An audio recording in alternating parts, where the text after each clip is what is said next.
Hawa's day began before the sun.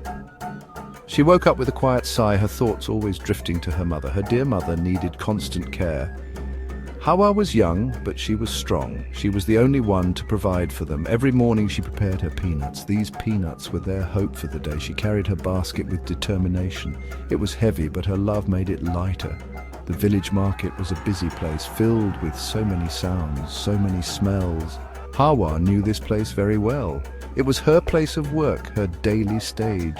She walked through the crowds with skill, and her voice would call out, "Peanuts, fresh peanuts!" She smiled at people even when tired. She needed to sell all her peanuts. Her mother was waiting for her at home, and this thought kept her going step by step.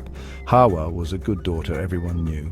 She carried a big responsibility on her small shoulders. Some days were harder than others, it is true. The sun could be hot, the sales could be slow, but Hawa never showed her struggle. She faced each day with a brave heart. She knew her mother depended on her, and this love gave her incredible strength. She believed in working hard. She believed that good things would come. Her mother was her world, her everything. Every coin she earned was for her mother's food. Every prayer she whispered was for her mother's health. She dreamed of a day when her mother would be well, a day they could laugh without worry.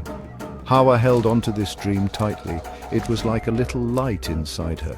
This dream fueled her every step, every sale. She was more than just a peanut seller. She was a warrior of love, fighting for her family. One day the sky was dark with clouds. Rain had fallen earlier that morning. The paths in the market were muddy and slick. Hawa walked carefully, balancing her basket, thinking about making a good sale. She needed money for her mother's medicine. The market was more crowded than usual. Everyone was rushing, trying to avoid the mud. Hawa clutched her basket tightly. She tried her best to be very careful. Suddenly, a child ran past her, bumping her arm. Hawa lost her balance for a moment. She stumbled and her foot slipped in the wet mud. A big splash of dirty water flew up. It flew right onto a man standing nearby. This man was Chief Malik, the richest in the village. He wore fine clothes, now stained with mud. His face turned red with anger. He looked at Hawa with very cold eyes. The market suddenly became very quiet. Chief Malik started to shout at Hawa, "Look what you have done, you careless girl!" He boomed. His voice was loud and full of fury. Hawa stood there, frozen with fear. She wanted to apologize, to explain, but words would not come out of her mouth. People in the market started to gather around. They saw Chief Malik's anger. They saw Hawa, small and scared. It was a very terrible moment for her. Then the laughter started, a cruel sound. Some people pointed at Hawa and mocked her. "She has angered the chief," someone whispered loudly. "Such a clumsy girl," said another voice. Hawa felt her cheeks burn with shame. Their laughter was like sharp stones hitting her. She wished the ground would open and swallow her. She had never felt so humiliated in her life. Chief Malik just glared at her and then walked away, but the laughter of the crowd stayed with Hawa. Hawa quickly gathered her spilled peanuts. Her hands were shaking, her heart was pounding. She could still hear the echoes of laughter. She wanted to disappear, to run far away. She picked up her basket and fled the market. She did not care about selling peanuts anymore. All she felt was a deep, aching shame. Tears streamed down her face as she ran. The journey home felt longer than ever. Each step was heavy with sadness and disgrace. She reached her small hut, her sanctuary. Her mother was resting inside, waiting. When her mother saw Hawa's face, she knew. She saw the tear tracks, the downcast eyes. "My child, what has happened?" she asked softly. Hawa could not hold back her pain any longer. She burst into tears, sobbing uncontrollably. The shame and sadness poured out of her. She felt so broken, so utterly defeated. It was the worst day of her young life. Hawa told her mother everything that happened. She spoke of the mud, the angry Chief Malik. She described the pointing fingers, the cruel laughter. She felt so small, so worthless in that moment. "They all laughed at me, Mama," she cried. "I felt like I wanted to die right there." The memory made fresh tears flow. She felt like she could never go back. How could she face those people again? The humiliation was a heavy cloak around her. Her mother listened patiently, holding Hawa close. She didn't interrupt. She just let Hawa speak. She stroked Hawa's hair with a gentle hand. Her presence was a comfort, a safe harbor.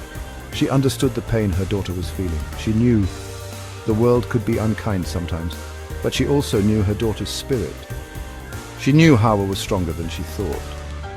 She waited for Hawa's sobs to quiet down. Then she prepared to share her wisdom. When Hawa's tears began to slow, her mother spoke. Her voice was soft but full of strength. "My dear Hawa," she began, her eyes kind. "What happened today was an accident, nothing more." She told Hawa that accidents happen to everyone. "It does not define who you are, my child." She reminded Hawa of her good heart. "You are kind, you are hardworking, you are brave." These words were like a gentle balm on Hawa's wounds. Hawa listened, her breathing slowly calming. "Do not let their laughter break your spirit," her mother continued. "Their laughter says more about them than about you." She explained that true worth comes from within. It is not about what others think or say. "You are my strong girl, Hawa. You always have been." Her mother's belief in her was a powerful force. She told Hawa that this moment would pass. Painful moments come, but they also go. She encouraged Hawa to look beyond the shame, to find the lesson, and then to let it go. Her mother's words began to fill Hawa's heart. They chased away some of the darkness. She thought about what her mother said. An accident. It was an accident. She was still Hawa, the girl who loved her mother. She was still Hawa, the girl who worked hard. The laughter of the crowd did not change that. A tiny spark of courage started to ignite. She looked at her mother's loving face. She saw belief, and it sparked belief in herself. Hawa took a deep breath, a new feeling rising. It was not shame, it was not sadness, it was a quiet determination, a flicker of hope. She would not let this incident destroy her. She would go back to the market tomorrow. She would hold her head high with dignity. She would prove her worth, not to them, but to herself. Her mother's love had shown her the way. Hawa knew the journey ahead might be hard, but now she felt ready to face it with new courage.